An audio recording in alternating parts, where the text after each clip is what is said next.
In the near future, mysterious creatures appear out of nowhere and start killing mankind, causing an apocalyptic event that doesn't leave many survivors. There are many theories about what happened, like a bug carrying an infection, a purple haze, and a punishment for humanity, but they're all rumors and nobody has the real story. In town, Paul is looking for supplies when suddenly the sirens start wailing. He immediately runs out and makes his way through the streets, hiding when necessary and moving away from any screams and bombs. As the city gets covered in black smoke, Paul makes it to an abandoned house in the outskirts where he reunites with his babies, who he must take care of alone. 15 years later, Paul's boys have grown into healthy teenagers. They live in the same house and go out during the day to search for supplies, but they stay hidden at night. As soon as the sun starts to set, Joseph covers the windows and tells their dog Rocco to get in the house. Paul waits outside until he sees Thomas come back and scolds him for being late. Thomas explains that he likes helping their neighbors, the Rose family, who have a farm. Then the three of them make sure to lock every door and window before having dinner. Paul scolds Thomas once more, saying that if he ever is late again he won't be allowed to leave the boundaries anymore. Joseph mocks his brother for it and an argument soon escalates into a physical fight, but Paul quickly stops them and reminds them that they're men, not animals. After dinner, Paul watches his sons play chess but gets distracted when Rocco begins scratching and growling at the floor. Seeing it as an omen, Paul and Thomas go downstairs and are startled by the sudden banging on the door. It seems the creatures are trying to get in, so they immediately hold the door to stop them from forcing it open. There's lots of shaking and pounding for several seconds until the creatures give up and leave. Then Thomas calls Joseph out for not helping, but Joseph reveals he's been listening to learn more. There were 3 attempts. The first one was 10 seconds, the second was 20, and the last one just 1. Joseph believes that the first was a test and the second was the actual attempt to break through, while the third one was just a frustrated head. The next day, they check the door and see all the claw marks on the wood.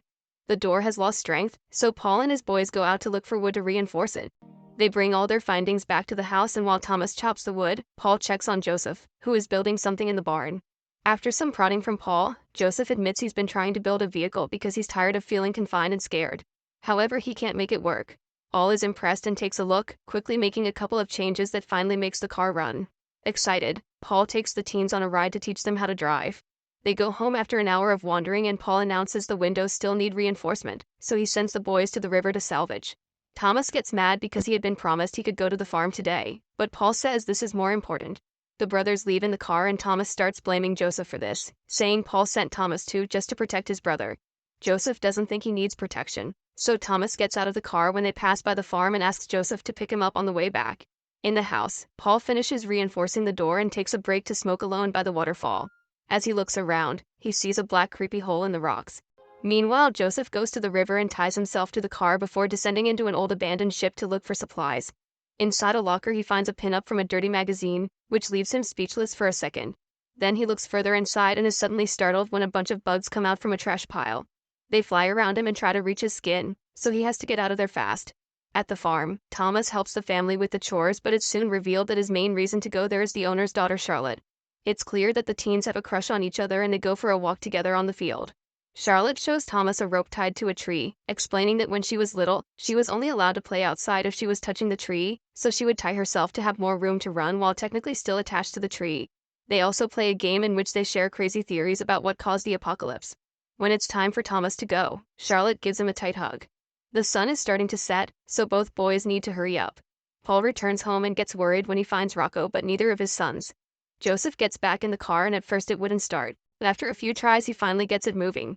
Thomas is running as fast as he can and slips, so he ends up falling in a crevice in the ground. When Joseph comes by to pick up his brother, he doesn't see him around and just keeps going. Once he makes it home and tells his dad what happened, Paul tells him to get inside and lock everything up while he and Rocco look for Thomas. In the crevice, Thomas wakes up with a very sore body. Using a lighter, he begins looking around the area in a shock to see a creature reaching through a hole in the wall. It even screeches, which is heard by Paul and Rocco. Moving carefully, Thomas takes out a little knife and stabs the monster's hand, causing it to retreat into the hole. However, when Thomas steps back, a second creature appears above and grabs his face.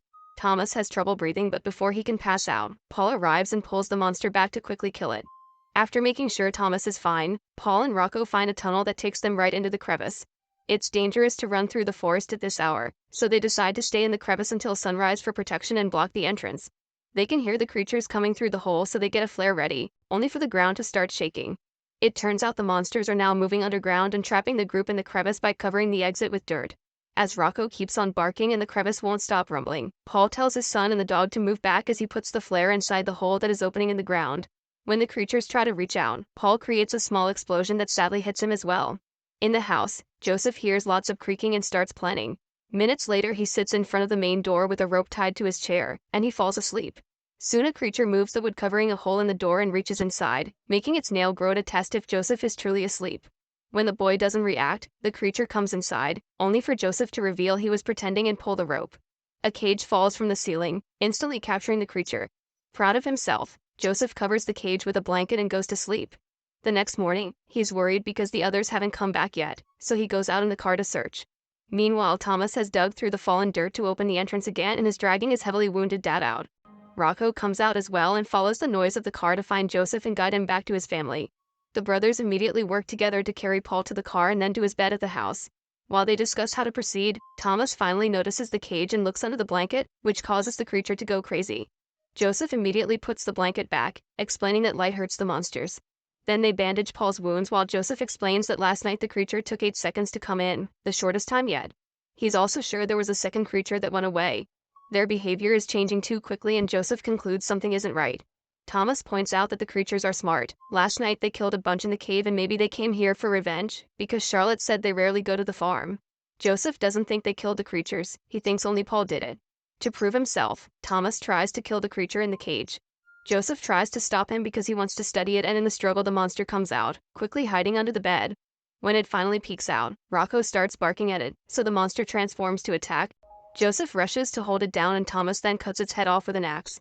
Still wanting to learn more, Joseph takes the body to the barn and starts opening it up while Rocco and a bunch of bugs watch. No matter how much he cuts though, he gains no further understanding of what it may be. Then Thomas tells him that they should take Paul to Charlotte's farm because they have a better house and actual medicine.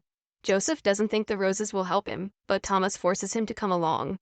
The brothers put Paul back in the car and drive to the farm, where Charlotte's parents prove Joseph right. They don't have enough medicine to spare, so they refuse to take in someone hurt so badly.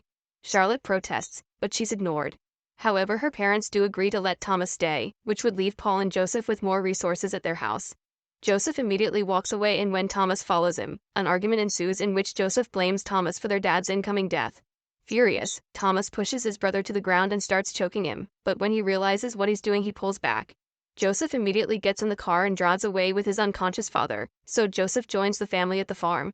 Afterward, Charlotte shares some actual good food with Thomas and shows him some of her belongings, which Thomas has never seen before. The teens share a sweet moment and kiss, only to be interrupted by Charlotte's father, who sends his daughter to another room. On his way back, Joseph notices the sheep running in fear and mounds of dirt everywhere, which means the creatures are moving underground. When he makes it home, he sees a path of dirt near the wall, so he fears the monsters may be underneath the house. After taking care of his dad, Joseph goes to the barn and starts gathering objects to make a new plan. He also starts blocking all the windows, and as he moves around the house, he falls in when he steps on a carpet. There's a hole under it, so he concludes the monsters are already inside the building. At the farm, Charlotte finds Thomas snooping around the kitchen. He's still worried about his dad, so he wants to find some medicine and leave. Charlotte gives him the medicine and he thanks her with a hug as he promises to come back, unaware someone can overhear them. Thomas runs out, but before he can reach the gate, a farm employee points his gun at him, accusing him of stealing. A desperate Thomas tries to explain Charlotte gave it to him, but the man doesn't believe him. All the employees team up and take Thomas to the barn, where they tie him up and play some music to cover up what they're about to do to him. They grab Thomas' legs and a man gets ready to shoot them, but at that moment a hole appears under him and he falls, failing the shot. The other men run to check on him. At the same time, a creature jumps out of the hole. In the main house, Charlotte's parents wake up when they hear a noise. The father lights a candle to go investigate, only for a creature to get in the room and attack. The candle falls and immediately starts a fire while the monster jumps from the father to the mother, trying to kill them both. The father pulls it back and the mother runs out of the room to find her daughter, but the creature jumps on her before she can go too far. The monster shakes to transform again and starts puking all over the woman before striking. In her bedroom, Charlotte hears how both her parents are murdered. Once the noises stop, she comes out and is horrified to discover a trail of blood, which she follows until she finds the creature in the bathroom with her mother's body in its back. At the barn, the men are trying to fight off the creatures to no avail. One by one they start to get killed, and those who manage to get out are chased too as more creatures keep arriving. The barn soon catches on fire and Thomas manages to knock over the furniture he's tied to, breaking the wood to free his hands. At that moment a creature finds him, but before it can attack, it gets shot down by Charlotte. Afterward the teens run out and Thomas sees the house on fire. Charlotte explains her parents are gone, so they agree to go to Thomas' place. Back to Joseph, he throws a bunch of furniture into the hole, hoping to buy some time. Then he checks on his unconscious dad and kisses his forehead before getting ready to fight. The hole in the door suddenly opens, however it's just Thomas and Charlotte. Joseph admits he needs Thomas' help, but their conversation is interrupted by Paul finally waking up. He quickly takes the medicine and tells his sons to keep on fighting. Joseph shares his plan with the others and they gather all the gas cans they can find in the barn while Rocco keeps on barking to alert them of incoming danger. The group also moves an old freezer into the house. Next, Thomas and Charlotte begin reinforcing every remaining window while Joseph makes a pile of furniture and pours all the gas on it. On top, he also adds every explosive object he could find in one of his dad's cigarettes, which is slowly burning down. Suddenly the pile covering the hole starts shaking at the same time a creature comes down the chimney in the room with Paul. From the hole another monster comes out and when it crosses a door, Thomas stabs it from behind.